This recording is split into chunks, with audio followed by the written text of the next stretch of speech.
Welcome to this lecture on international financial management, with a specific focus on the managed floating exchange rate regime, a key topic in international financial economics. In managed floating exchange rate regime, a country's currency value is primarily determined by market supply and demand forces, but central banks or governments occasionally intervene through actions like buying or selling foreign currencies to influence the rate.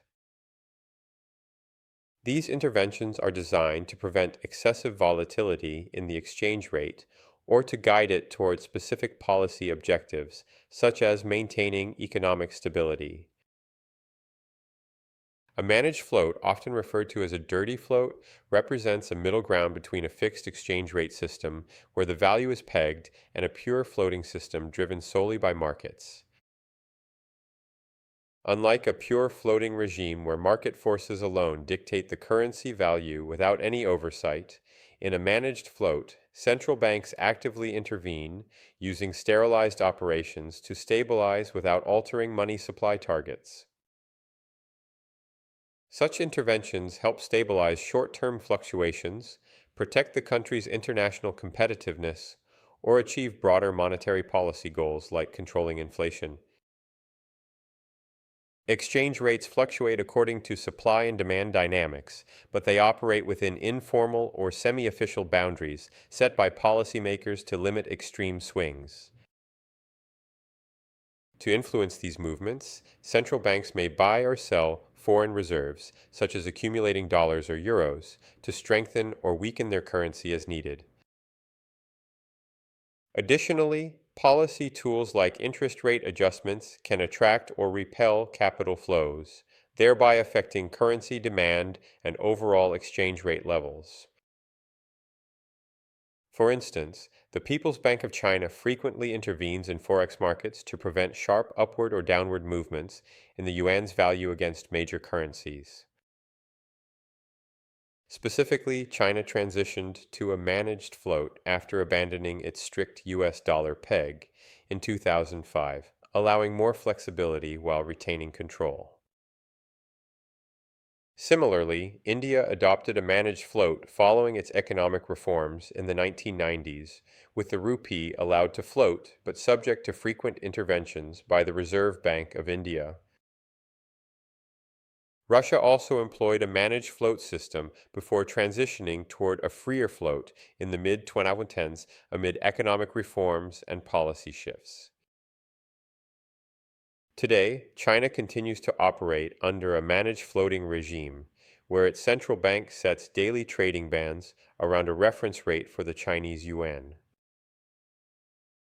Singapore employs a managed float as well, with the monetary authority guiding the Singapore dollar against an undisclosed basket of currencies through policy bands. Many other emerging markets, including various Asian and Latin American economies, also maintain managed float systems to balance the flexibility of market determination with needed stability. The advantages of managed floating include greater flexibility, effectively combining the automatic adjustment benefits of floating rates with the stability provided by fixed systems. It provides shock absorption, allowing economies to respond naturally to economic shocks and tolerate wider forex volatility while preventing disruptive extremes. Moreover, it serves as a versatile policy tool, enabling governments to pursue important domestic objectives such as growth or inflation control, while still maintaining reasonable exchange rate stability.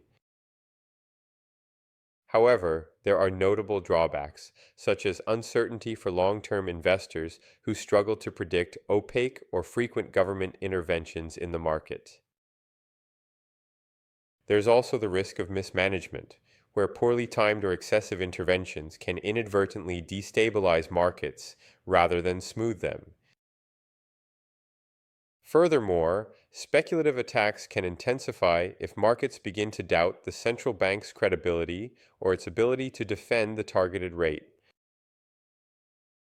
Ultimately, the sustainability of managed floats hinges on strong institutions, adequate foreign reserves, and credible policy frameworks to support interventions.